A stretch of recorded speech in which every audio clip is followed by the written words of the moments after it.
जय श्री राम, जय श्री राम। तप, त्याग, तपस्या के प्रतीक मैं विश्व के सबसे शक्तिशाली नेता, मां भारती के सच्चे सपूत, माताओं के दुलारे, बहनों के प्यारे, बेटियों के रक्षक, हिंदुस्तान को विश्व में सिरमौर बनाने वाले, भारत को विश्व की नई विकास की ऊंचाइयों देकर जगत गुरु बनाने वाले, जन जन के प्रिय नेता, जिनकी नीतियों का पूरा विश्व कायल है, भारत के यशस्वी एवं लोकप्रिय प्रधानमंत्री माननीय नरेंद्र भाई मोदी जी को बहुत ही सम्मान के साथ समस्त हरियाणा की जनता की राम नाम के साथ न्योता देती हूं कि आए और अपना संबोधन दे। मिट्टी में मिला दो, जुदा हो नहीं सकता, इससे ज्यादा तो कोई किसी का हो नहीं सकता। एक बार फिर से मोदी की आवाज में आवाज मिला दो, फिर देखो हिंदुस्तान में क्या हो नहीं सकता। मोदी मोदी मोदी मोदी मोदी, जय श्री राम।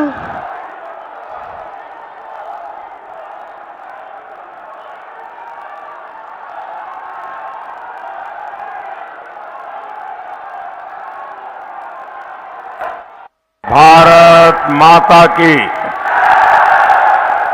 भारत माता की।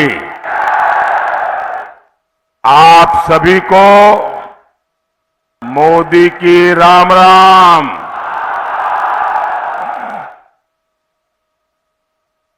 मैं सोनीपत की पवित्र भूमि को प्रणाम करता हूं।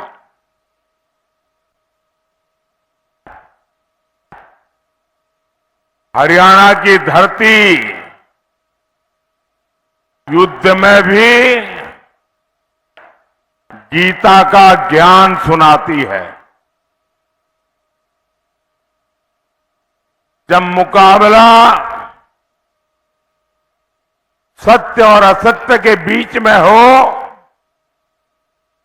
तो विजय सत्य की ही होती है।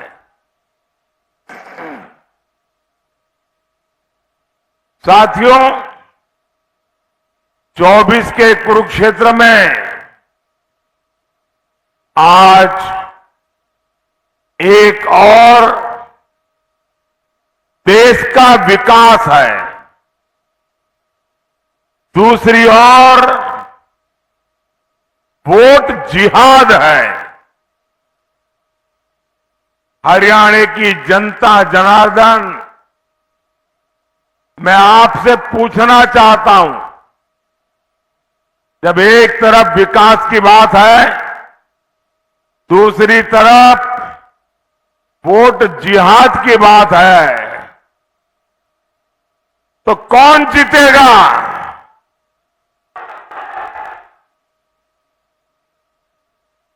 आपके जवाब ने तय कर दिया है। फिर एक बार, फिर एक बार, फिर एक बार। तो 4 जून को ये मुत्तूराम की जलेबी का क्या होगा?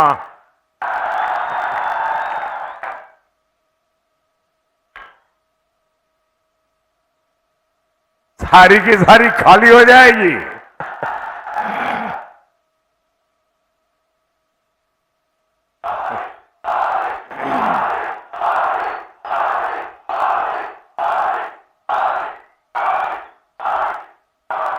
साथियों, कांग्रेस 10 साल से सत्ता से बाहर है और इसलिए पूरी तरह बौखला रही है। इन्हें वो पुराने दिन याद आ रहे हैं जब शाही परिवार रिमोट कंट्रोल से सरकार चलाता था।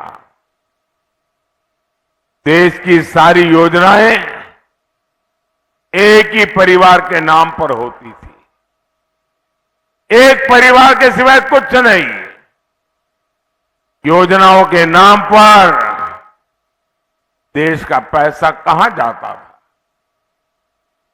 ये भ्रष्ट लोगों की तिजोरियों में जाता था। कैसे कैसे घोटाले होते थे, करोड़ों के नहीं, हजारों करोड़ के नहीं, लाखों करोड़ रुपए के घोटाले होते। साथियों, नाम बदलने से असलियत नहीं बदलती है। ये इंडी गठबंधन वाले वही भ्रष्टाचारी और घोटालेबाजों की जमात है। इन्हें किसी भी कीमत पर सत्ता चाहिए, और कीमत क्या है? देश की सुरक्षा, देश की स्थिरता, देश का सम्मान। और 5 साल में 5 प्रधानमंत्री, ये इनकी सरकार चलाने का फॉर्मूला है।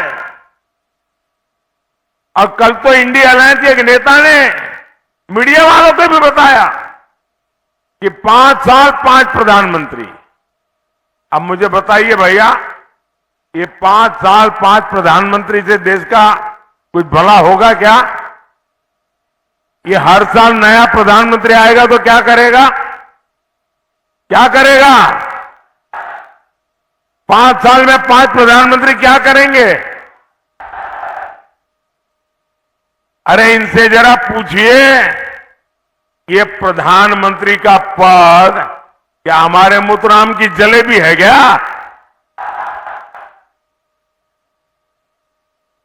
ये देश चलाने की जिम्मेदारी है, ये मिठाई खाने का मौका नहीं है। क्या आप देश को वापस अस्थिरता के उस दौर में जाने देंगे क्या? साथियों, कांग्रेस अब अपने देश विरोधी एजेंडे को भी छिपा नहीं रही है। ये खुलाम कह रहे हैं, मोदी जी ने 10 साल में जो कुछ भी किया है उसे वो चौपट कर देंगे। यानी चुनाव जीत करके करना क्या है? एक काम, मोदी ने जो किया है उसको उलट देना, उसको चौपट कर देना। यहां तक कहने की इनकी हिम्मत देखिए। इनके एक नेता कह रहे हैं कि जो हमने जम्मू कश्मीर से धारा 370 हटाई, धारा 370 की दीवार हमने कब्रिस्तान में गाड़ दी है।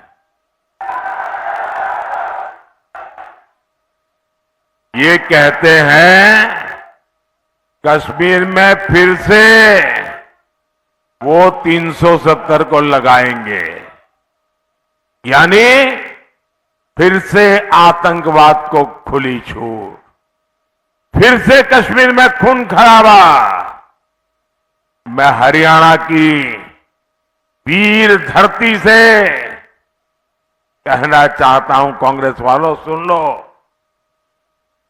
अब कश्मीर में लहराएगा तो केवल हमारा तिरंगा लहराएगा।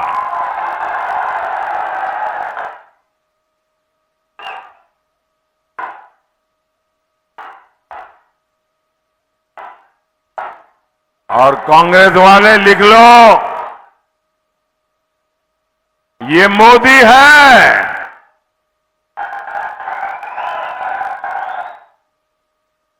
ये 370 को वापस लाने के सपने छोड़ दो। और अगर कोशिश करोगे ना, लेने के देने पड़ जाएंगे।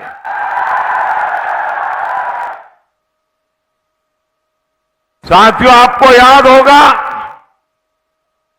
कांग्रेस के समय हर रोज सीमा पर, बॉर्डर पर फायरिंग होती थी और मीडिया में हमेशा हेडलाइन चलती थी, सीज फायर तोड़ा, सीज फायर तोड़ा, और गिनती होती थी, इतनी बार तोड़ा, इतनी बार तोड़ा।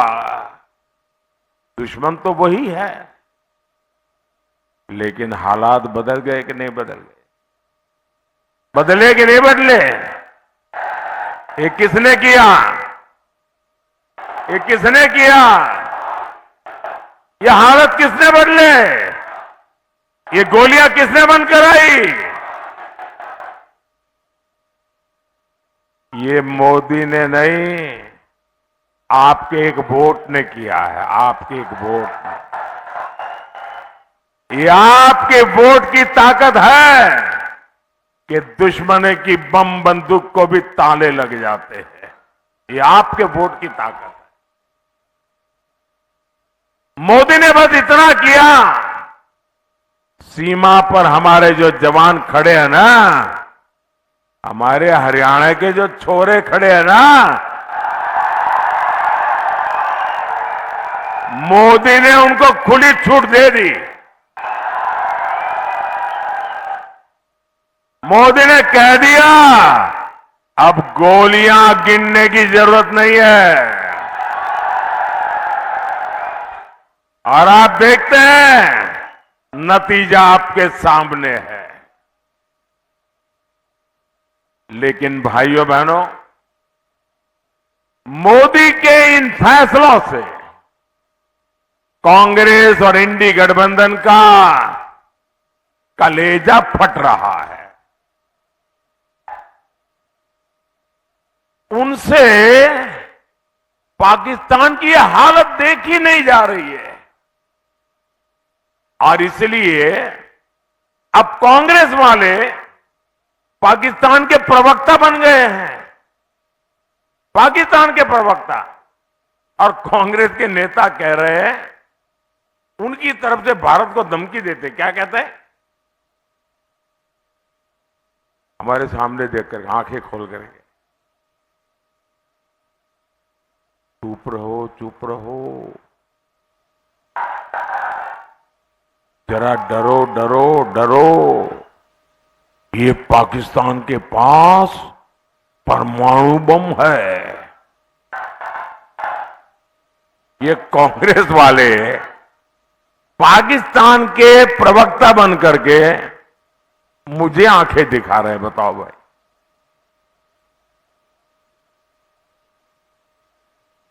इसका मतलब अभी तक वो मोदी को पहचान नहीं पाए हैं।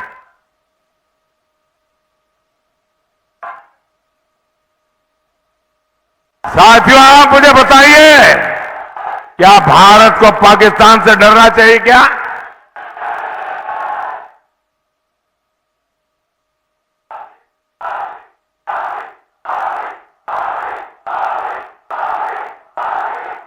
ये मोदी का दौर है।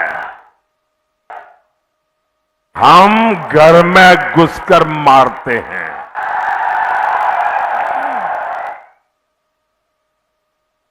कांग्रेस सारे पैतरे केवल तुष्टीकरण के लिए चल रही है। इन्होंने जो घोषणा पत्र बनाया है, वो पूरा का पूरा मुस्लिम लीग वाला घोषणा पत्र है।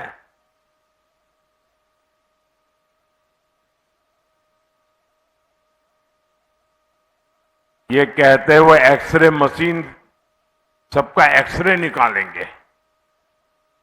आपके पास जमीन कितनी है, गहने कितने हैं, जमीन जायदाद जांच करवाएंगे, मंगलसूत्र कहां है, ये और फिर वो सारी संपत्ति अगर आपकी जरूरत से ज्यादा है तो ये वोट जिहाद वाले हैं ना, उनको बांट देंगे।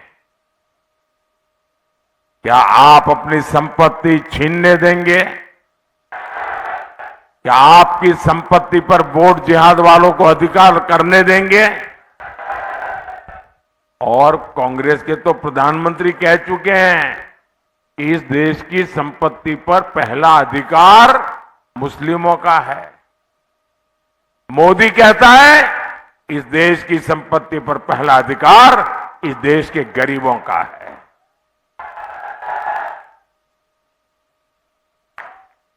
ये लोग आपकी आधी कमाई हड़पने की बात करते हैं। आप मुझे बताइए भाई, अपने यहां किसी भी राज्य में चले जाओ, हर मां बाप कैसी भी जिंदगी जीता हो, लेकिन उसके मन में एक इच्छा रहती है कि भाई कुछ बचत करूं और मरने के बाद बच्चों के लिए कुछ छोड़ करके जाऊं। ये हर मां बाप की इच्छा रहती है कि नहीं रहती? अपने संतानों को कुछ देकर के जाने का हर एक का मन में इच्छा रहती है ना। कोई मां बाप बच्चों के लिए कर्ज छोड़ करके नहीं जाना चाहता, कुछ न कुछ दे करके जाना चाहता है। अब ये कांग्रेस वाले लाए हैं कि आपके मरने के बाद आपकी जो संपत्ति है वो आपके संतानों को नहीं जाएगी, उसमें से आधी, उससे भी ज्यादा ये वो सरकार बनी तो ले लेंगे और बचा हुआ आपके बच्चों को मिलेगा। क्या आपको ये विरासत कर मंजूर है क्या? क्या इसे स्वीकार कर सकते हैं क्या? भाइयों बहनों, बाबा साहब आंबेडकर ने दलितों और पिछड़ों का आरक्षण उसको सुरक्षित किया। जब संविधान सभा में चर्चा चल रही थी तो सबने सर्वसम्मति से तय किया कि धर्म के आधार पर आरक्षण नहीं होगा, सहमति से हुआ। अब ये कांग्रेस वाले बाबा साहब आंबेडकर की पीठ में जुरा पोंक करके, संविधान के लीरे लीरे उड़ा करके ये एससी, एसटी, ओबीसी का जो आरक्षण है वो मुसलमानों को देना चाहते हैं। और ये काम उन्होंने कर्नाटका में शुरू कर दिया। कर्नाटका में क्या किया उन्होंने? उनकी सरकार बनने के बाद वहां जितने भी मुसलमान हैं, जितने भी मुसलमान, कितना धनी हो, अमीर हो, पैसे वाला हो, ऊंचा हो, कोई भी हो, सबको रातों रात उन्होंने ओबीसी घोषित कर दिया। एक कागज पे थप्पा मार के कह दिया सब ओबीसी है। तो परिणाम ये आया कि ओबीसी को जो आरक्षण मिला हुआ था उसमें से डाका डाल दिया, एक बहुत बड़ा हिस्सा लूट लिया, और जो ओरिजिनल ओबीसी है वो हाथ घिसते रह गए। अब यही मॉडल पूरे देश में लागू करना चाहते हैं। क्या आपको ये मंजूर है क्या? ये होने देंगे क्या? ऐसे लोगों को सरकार में आने देंगे क्या? क्या ऐसे इंडी गठबंधन वालों को हरियाणा में एक भी सीट मिलनी चाहिए क्या? साथियों, इंडी गठबंधन वालों को आपकी भावनाओं की कोई परवाह नहीं है। अब आप देखिए, अयोध्या में 500 साल के इंतजार के बाद प्रभु राम का मंदिर बनाने की प्रतीक्षा पूरी हुई।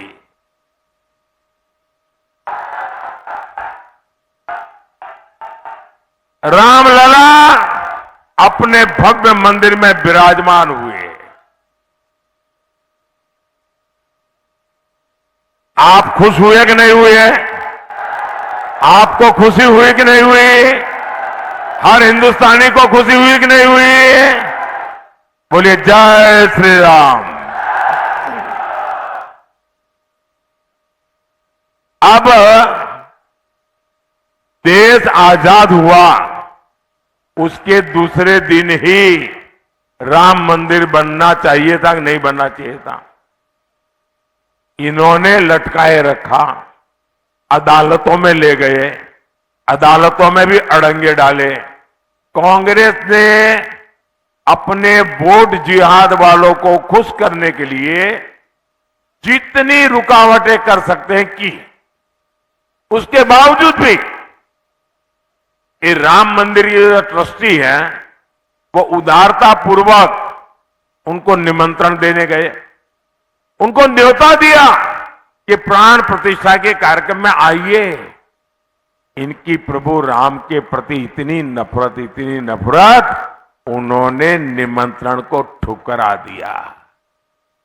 जिन्होंने रामलला का निमंत्रण ठुकरा दिया, क्या उन्हें आप कोई स्वीकार कर सकते हैं क्या?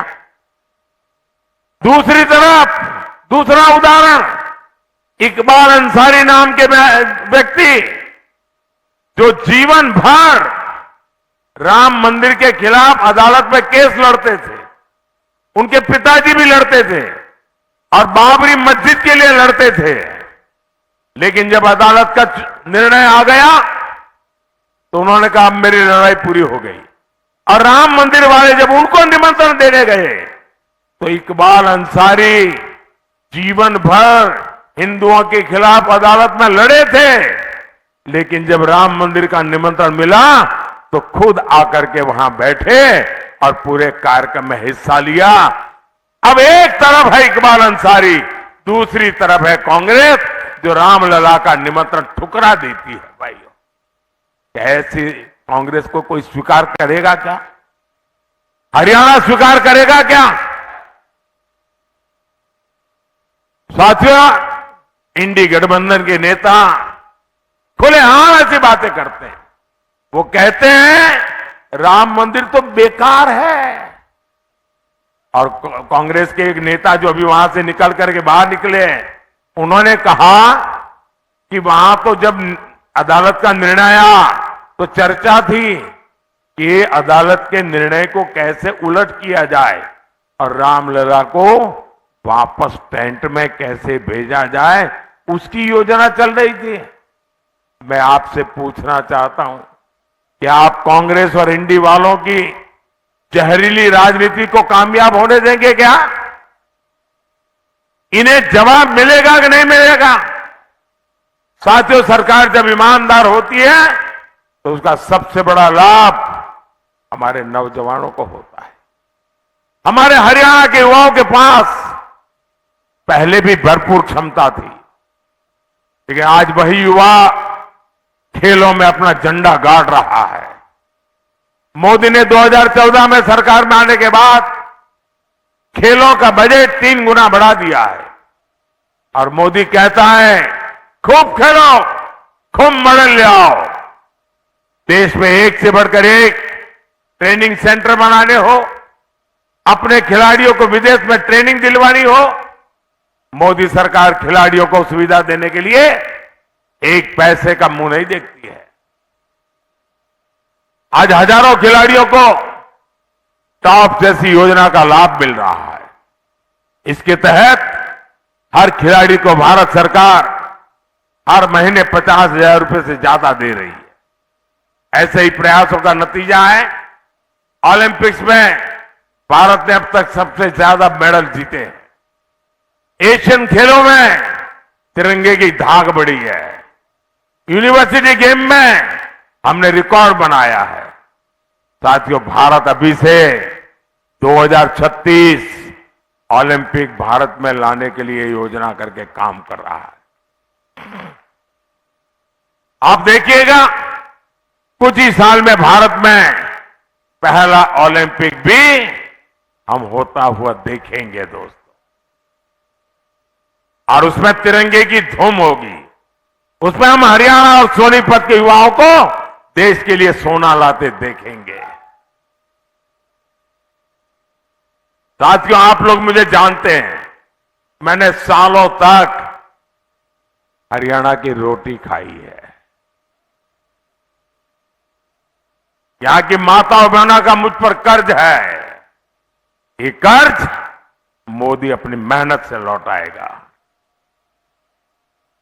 और इसलिए हरियाणा का विकास ये मोदी का सपना नहीं, मोदी का संकल्प है।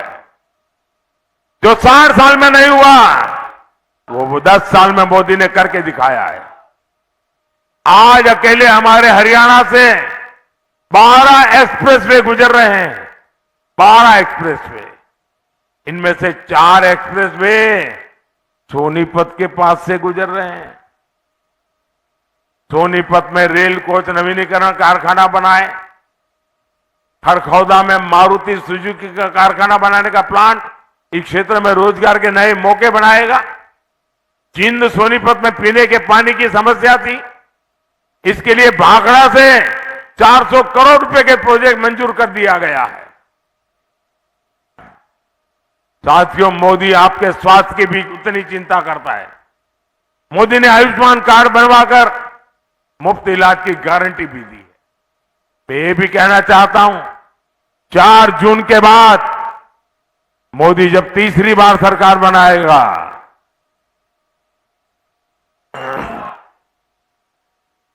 तो आपके परिवार में 70 साल से ऊपर के जो भी लोग हैं, 70 साल के ऊपर के आपके माता पिता, दादा दादी, नाना नानी, चाचा चाची जो भी है, अब इनके बीमारी में इलाज का जिम्मा आपका नहीं, ये आपका बेटा मोदी करेगा।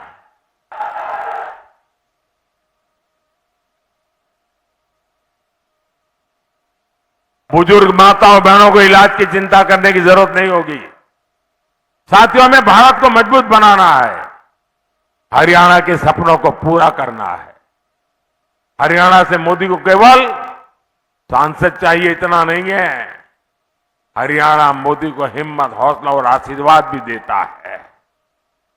और सोनीपत से हमारे मोहनलाल बड़ौली जी और रोहतक से डॉक्टर अरविंद कुमार शर्मा जी, 25 मई को उनको दिया गया आपका एक एक वोट सीधा सीधा मोदी के खाते में जाएगा। तो ज्यादा से ज्यादा मतदान कराएंगे, पोलिंग बूथ जीतेंगे। मेरा अनुरोध है, यहां से जाकर के बाद ज्यादा से ज्यादा परिवार में जाइए, ज्यादा से ज्यादा लोगों को मिलिए और कहना मोदी जी आए थे और मोदी जी ने आपको राम राम कहा है। मेरा राम राम पहुंचा देंगे, मेरा राम राम पहुंचा देंगे। बोलिए भारत माता की, भारत माता की। बहुत बहुत धन्यवाद। भारत माता की।